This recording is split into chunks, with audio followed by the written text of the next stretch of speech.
Well, let's look at it on several different levels.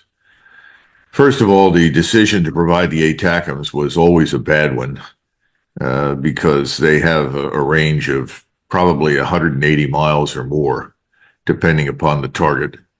And what occurred over Crimea was that I think it was a total of 5 missiles were fired. Could have been 4, but I think it was 5.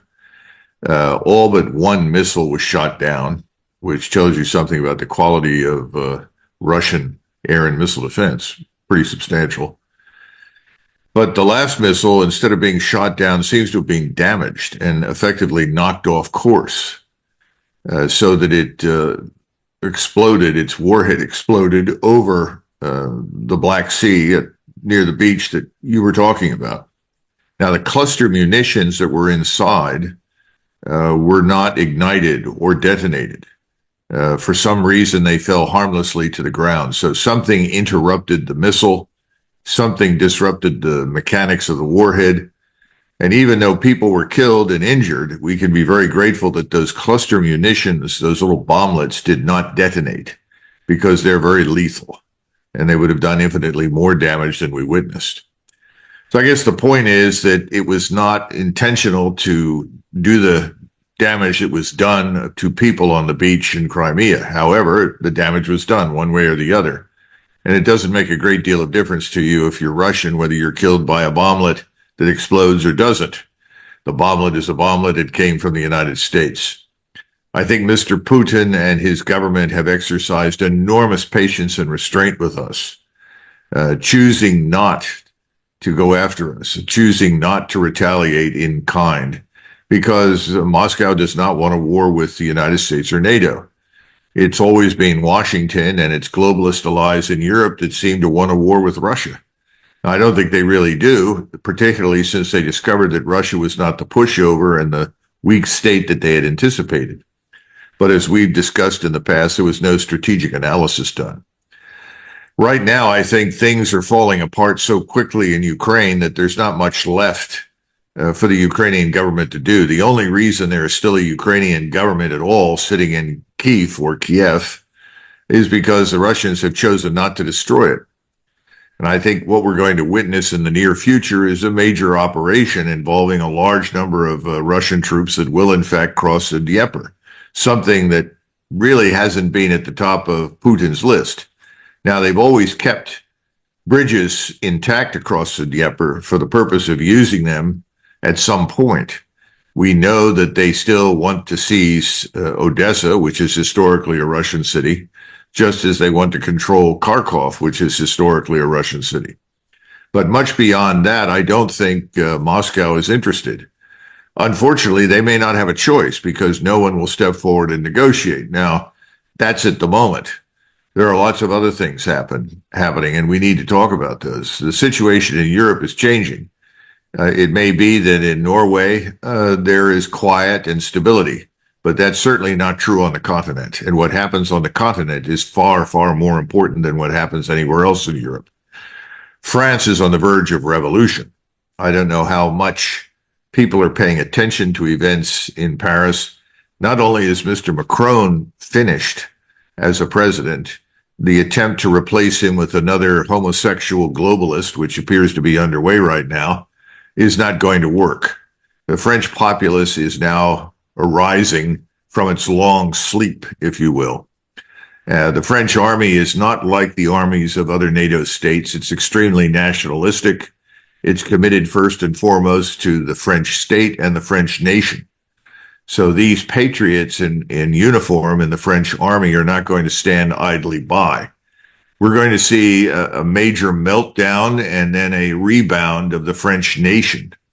This is going to change everything. The rumors of all sorts of strange things occurring are almost endless.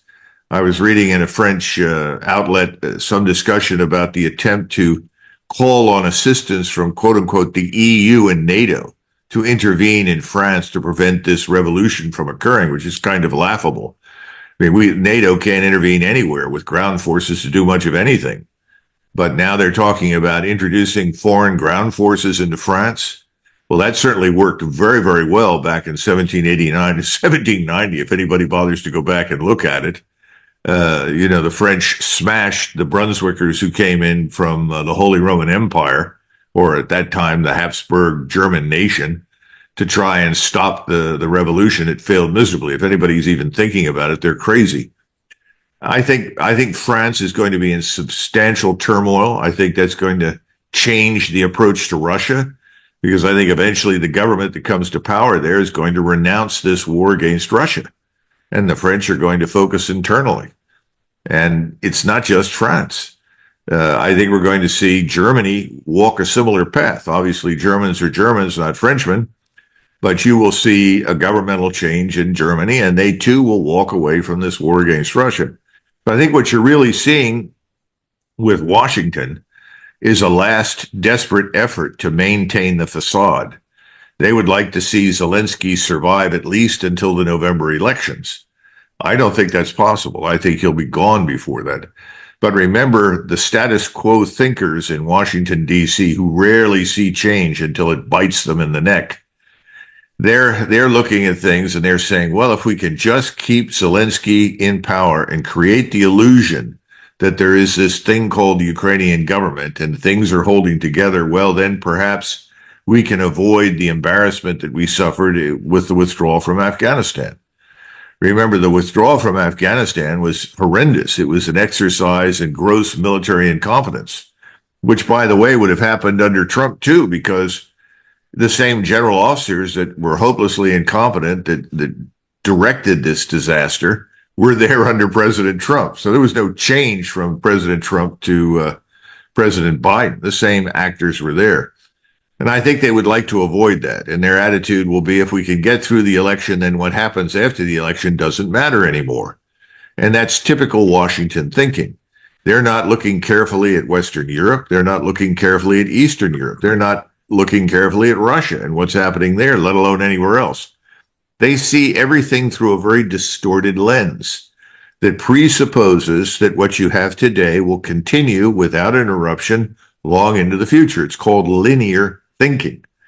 And it's killing us because it's not going to turn out that way. France is a bellwether. Remember Metternich, the famous Austrian foreign minister, he said, when Paris sneezes, Europe catches a cold. Watch carefully. Europe is about to catch quite a cold, and the United States is not far behind. We can talk a little bit about that if you want. Sure, but I thought in France that there's this huge effort now by all the other parties to prevent Le Pen's party from seizing power. And but do you see this? I don't think it matters. I don't think it matters. I don't think Le Pen is the future either. She's too moderate. You're going to get something far, far more radical to the right, because that's the only way to save France. And that's the way the French are seeing things. And what is it? 2 out of every 5 citizens in France are adults. 2 out of 5 adults are Muslims, something like that.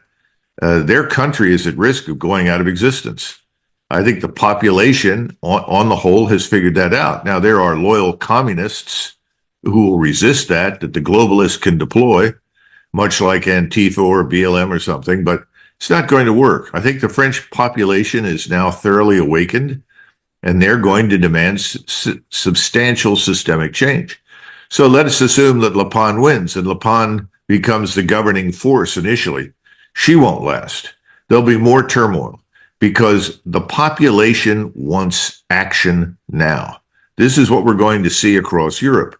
No one is willing to wait years for something to change anymore. They want change now. They want an end to the criminality in the streets, in their countryside. They want an end to the immigration problem. They want a restoration of national strength. These things will have to happen relatively quickly. They can't wait years for this to occur. So whoever comes to power next doesn't matter. They'll be temporary residents and then they'll be gone. Think of everybody who comes to power in Europe as a kind of Kerensky. Remember, Kerensky comes to power, and how long was he in power? 8 months, 9 months or something? Because he never did what was required. And what did Lenin promise? Bread and peace, effectively. In other words, no more war, an end to that. and then we're going to feed everybody. And that's what people in Russia at the time demanded. Now, they didn't realize what they were going to get from Lenin. And he was a maniac, as we all know. We don't need to go down that particular path and talk about the millions of people he murdered. That's not what we're going to see from the right. What we're going to see from the right is simply order that people want, and a restoration of national identity, culture, and strength. Those things will come. You don't have to kill millions of people to do that by any means. And it's not necessary and it won't happen. But it's going to be somewhat violent. It has to be. I mean, this is pent up emotion and anger that's been brewing, for years. Now it's finally bursting through the surface. Well, back to on the topic of the escalation with the American contractors. What do you see the significance there? I mean, it feels like one step before one might introduce actual soldiers, or maybe it's just instead, but nonetheless... You can't introduce any soldiers. The Army, the U.S. Army isn't prepared to go in there. It's incapable of going in there. It's incapable of offensive warfare.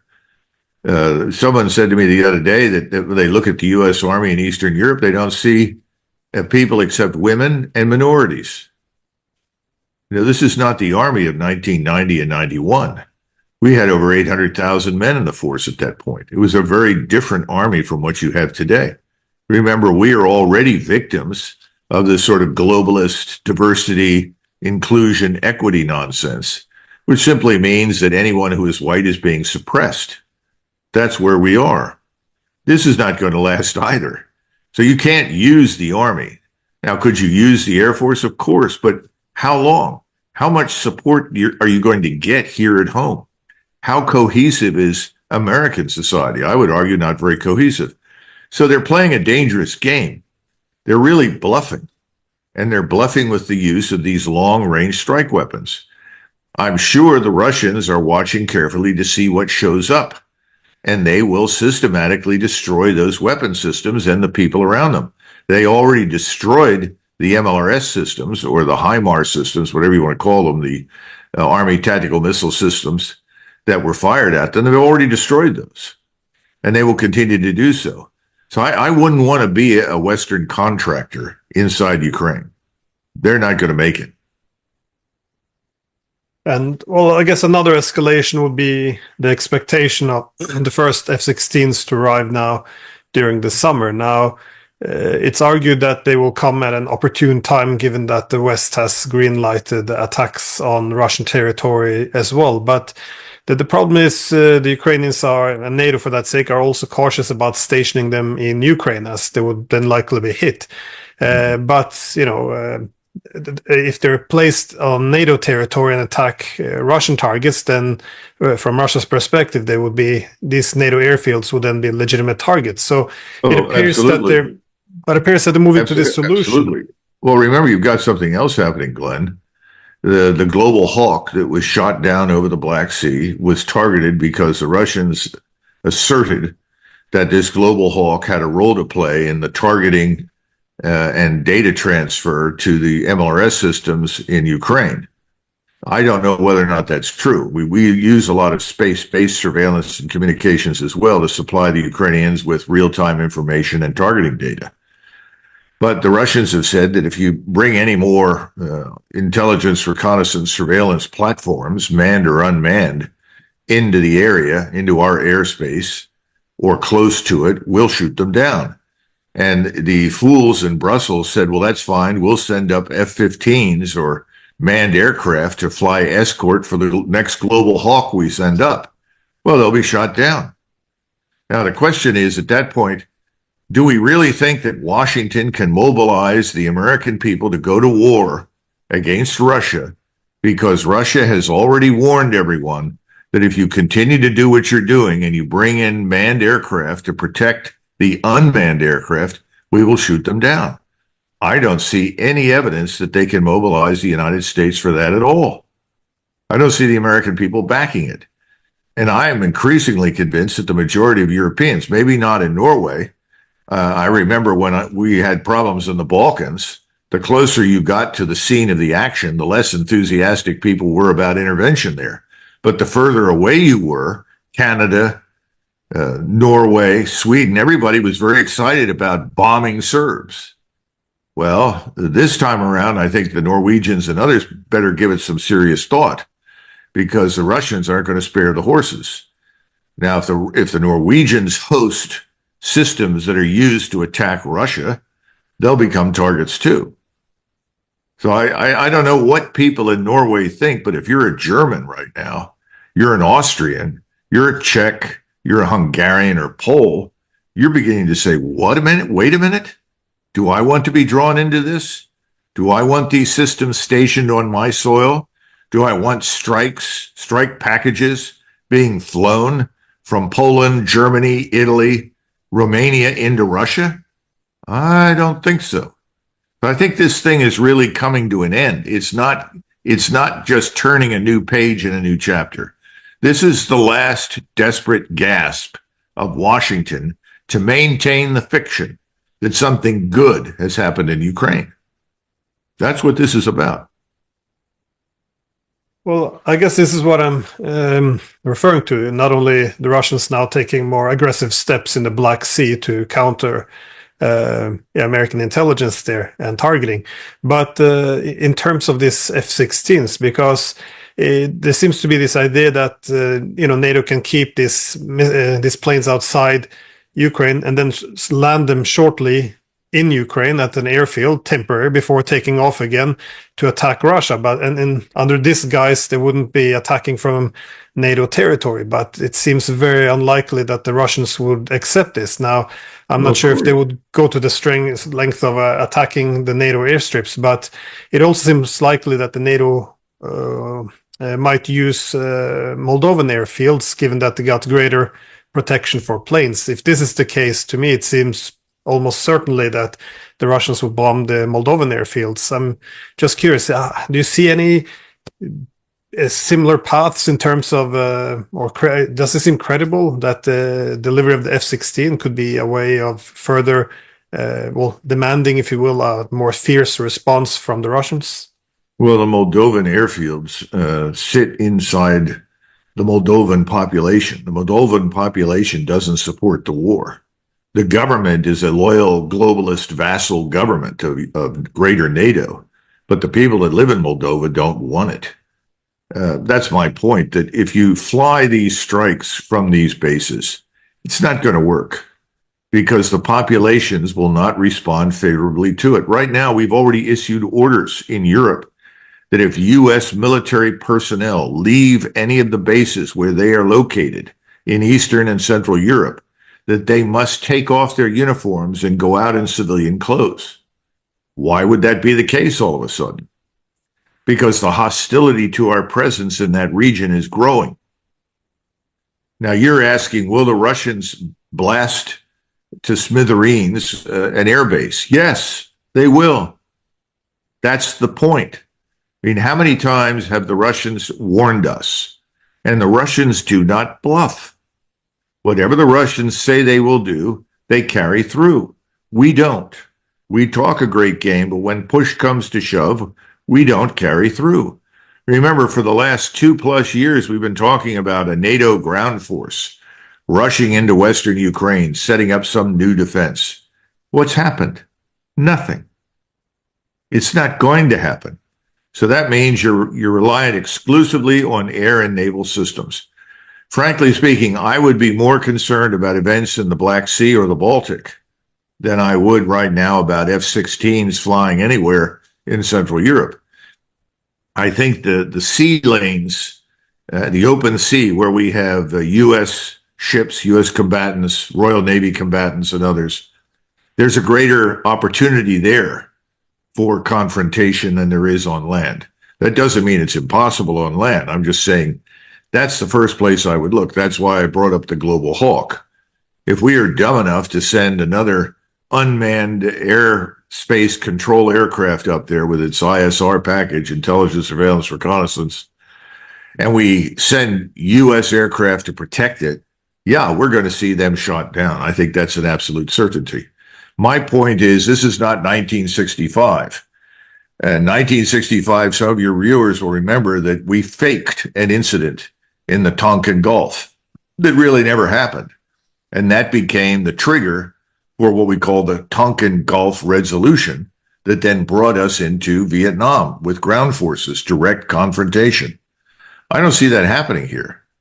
And I think Washington, as deranged as it is right now, as disconnected as the globalist ruling class is from reality, they're not going to do that, because if they do, I think their constituents will rise up and tell them no. And if you do this, we will never vote for you again. I keep trying to tell people there is no appetite for war with Russia.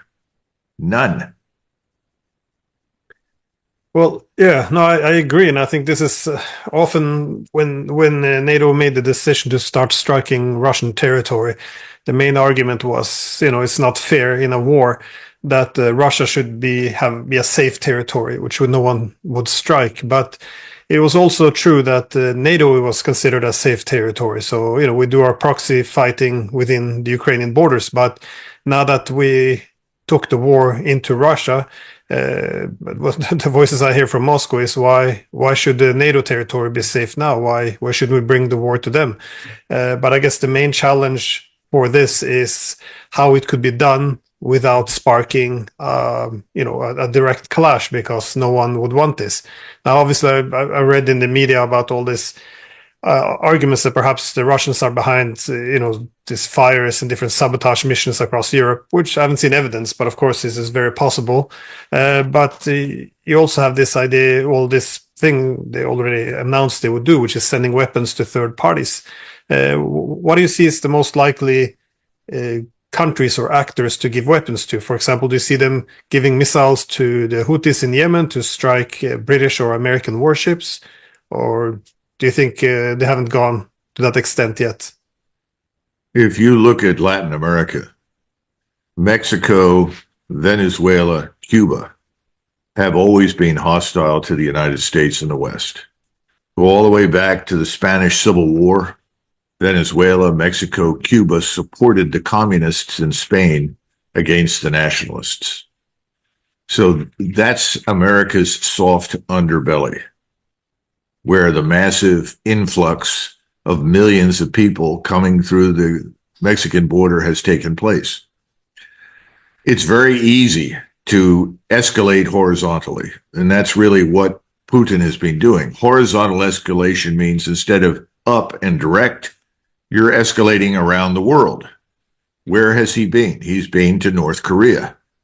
Now, some of your viewers will remember that President Trump went to Hanoi to sign an agreement that had been carefully worked out that was going to denuclearize the Korean Peninsula. It would have eventually removed all nuclear weapons from the peninsula, and ultimately, U.S. forces would have gotten out. China supported that, and because the Chinese wanted that, the Russians went along with it.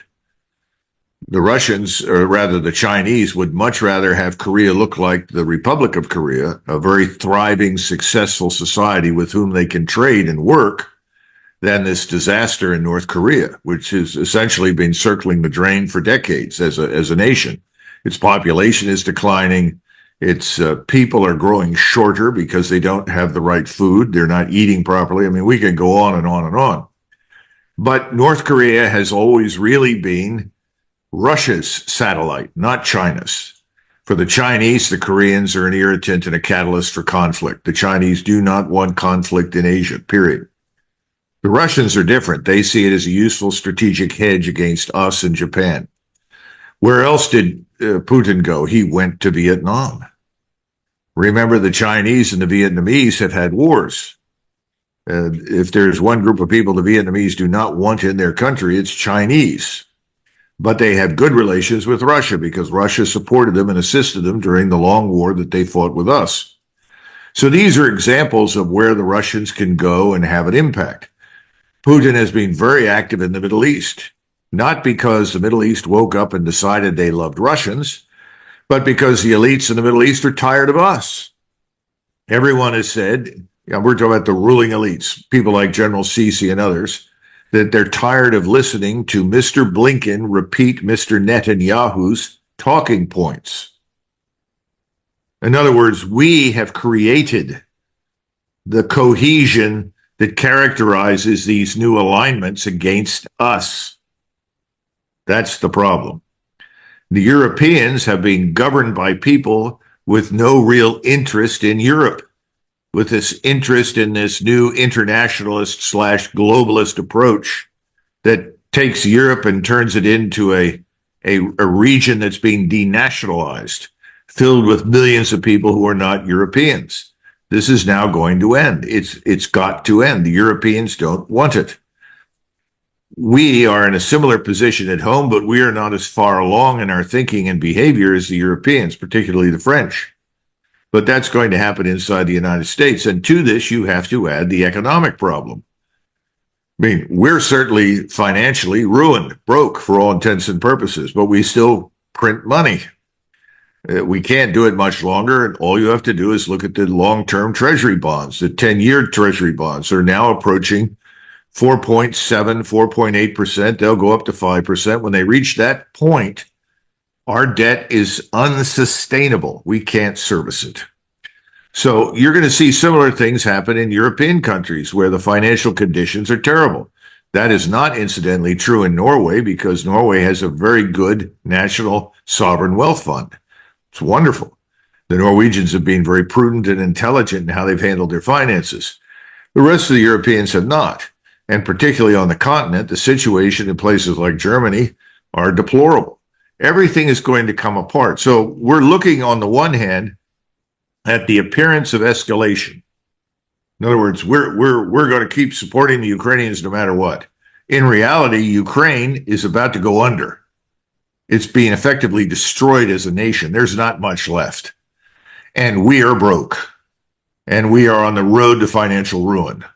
And our ground forces are incapable of taking on the Russians and fighting. All we have left is air and naval power.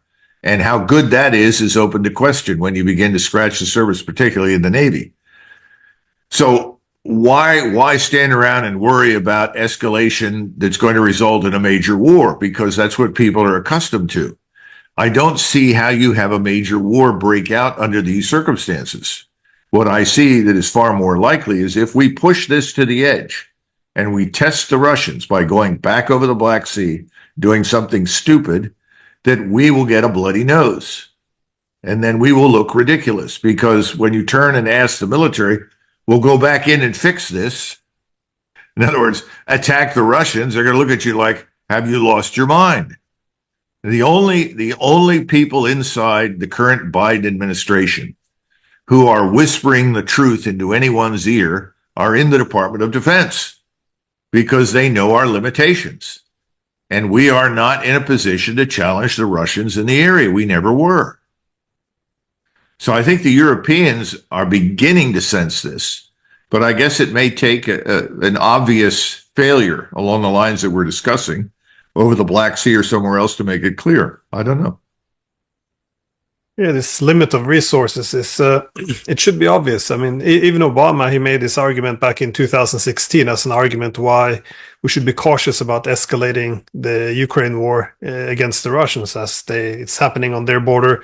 They have the logistic advantage and thus escalation dominance. But all of this seems to have gone out the window in all this extraordinary war enthusiasm. But yeah, besides the escalations and the dilemma the NATO is at the moment, it seems within Ukraine things aren't going quite well either. The economy is going very bad. If we remember from the previous year, the Russians were of course attacking electric grids, but it was temporary, minor damage. Now they're going after the real heavy permanent damages. So you see now the electric grid failing huge, and also this obviously has impact on industry, the economy. So the economy is not doing well, and also there's something different happening on the front line as well. Casualty numbers seems to be going through the roof. You're having more and more people defecting, fleeing the battlefield. Of course, this is correlated with the more aggressive, recruitment policies in which people are dragged off the streets. But this seems to be going. This isn't sustainable, it seems to me. How are you reading this situation? Because this is Well, just militarily on the ground, we estimate that the Ukrainians are losing between 10 and 15,000 killed in action every week. And people are astonished. But that happens at the end of wars, when armies begin to melt away, when things fall apart and you're in full retreat. That's the sort of casualty rate that you experience. This has been true throughout history. It doesn't matter what nation or what army. If you go into this retreat business, you lose more men in the retreat, in chaos, than you did on the battlefield when you were effectively defending or at least holding together.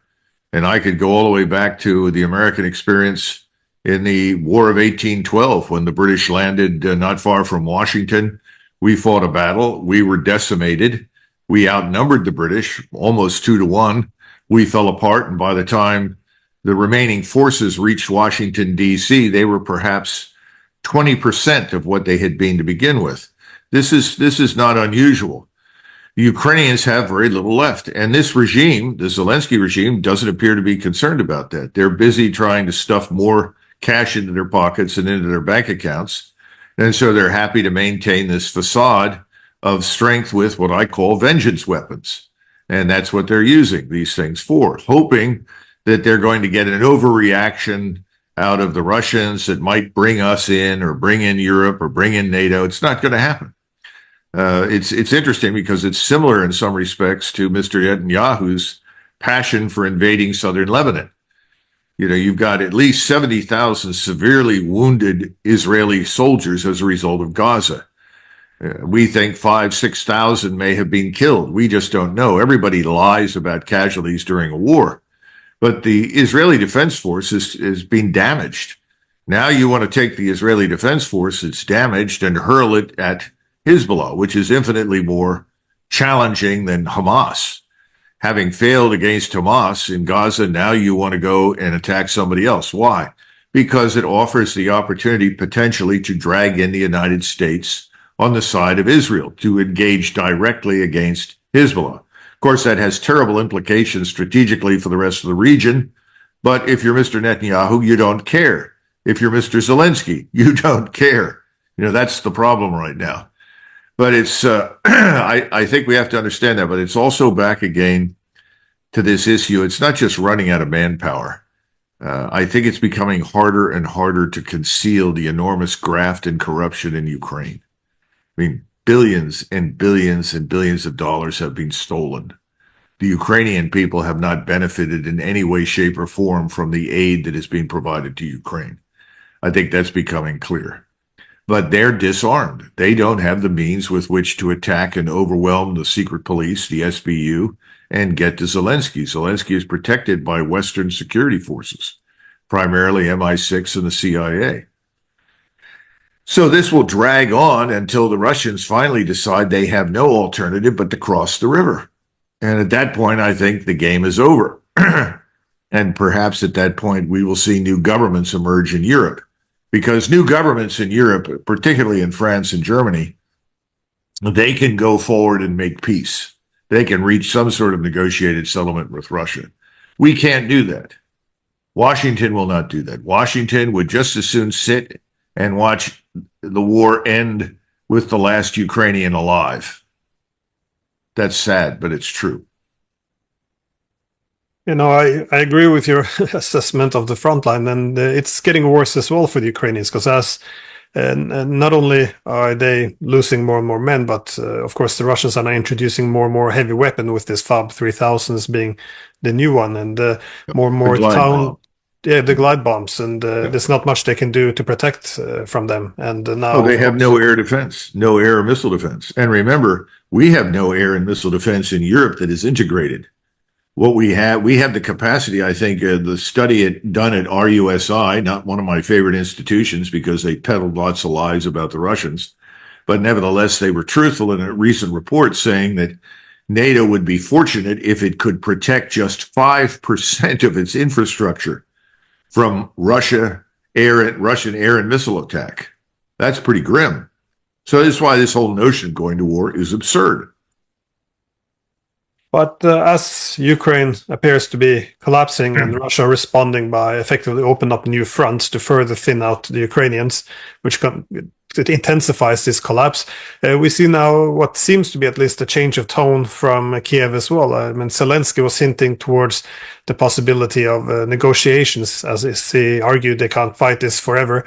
And also from his administration, there's arguments now that perhaps next time they have this, peace summits, they might actually invite the counterpart, which of course is a good decision if you want to have an actual peace summit. But it seems as we're reaching this breaking point, on one hand, there's this massive escalation with talk of contractors and F-16s and striking Russia with American weapons, and at the same time, there's more suggestions now that there should be negotiations. So I'm just curious: we have to go either way.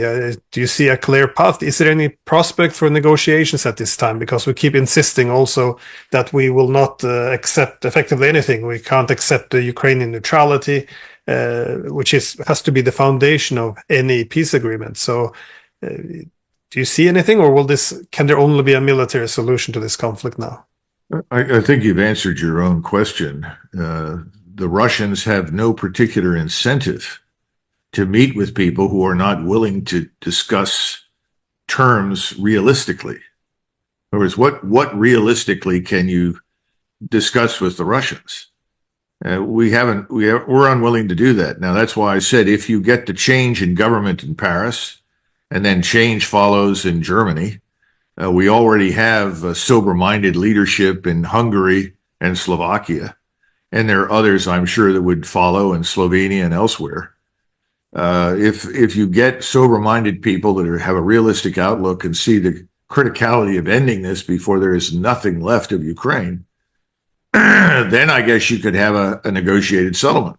But it's going to consist of sitting in front of a map and watching Mr. Lavrov or someone else draw a line that outlines what the Russians currently control in eastern Ukraine and probably crosses the river and includes Odessa, as well as Kharkov. So that's what would happen.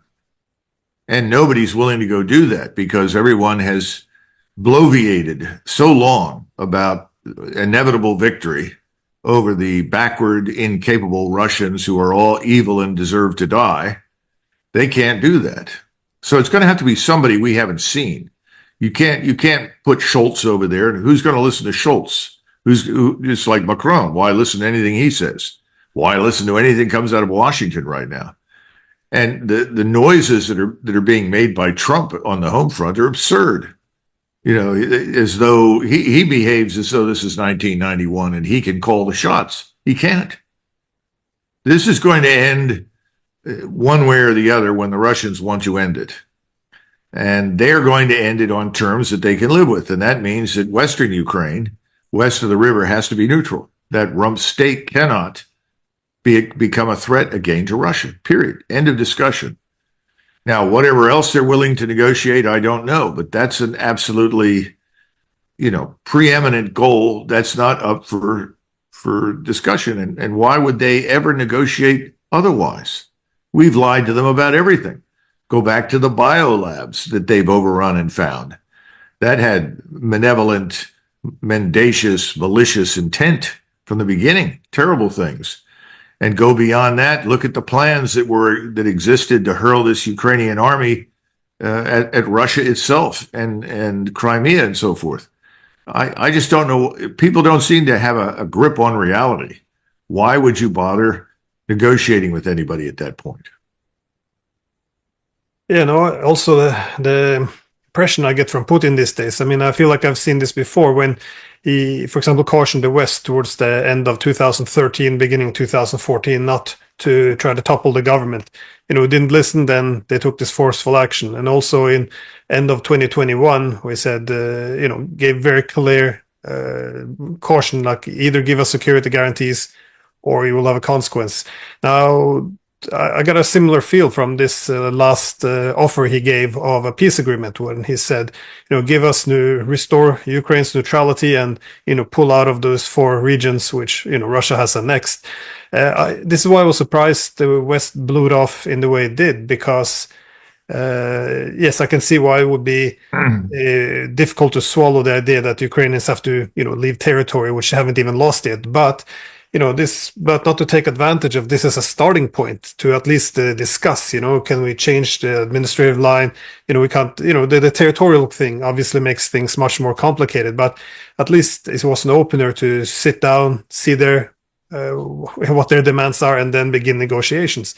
But just to blow it off like this, I think, like you said, it has convinced the Russians now that they can't deal with the West anymore, and there's only military solution left.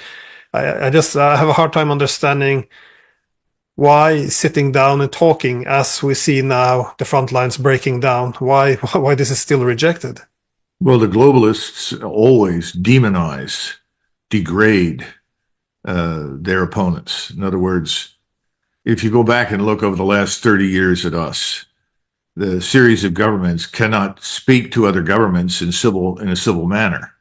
We have this sort of phony metric by which we measure the moral goodness of a particular country and its leadership. In truth, anybody who opposes us or doesn't want to do what we would like them to do is the enemy, and we tend to characterize them in the worst possible terms. I think this has caught on, and at least in my lifetime, it's been very popular in Europe. It was particularly popular in Germany. Many years ago, an old friend of mine said, it's funny to watch the Germans, and not just the Germans, but the Dutch and others. They have surrendered this sort of old idea of military supremacy or racial supremacy in favor of moral supremacy.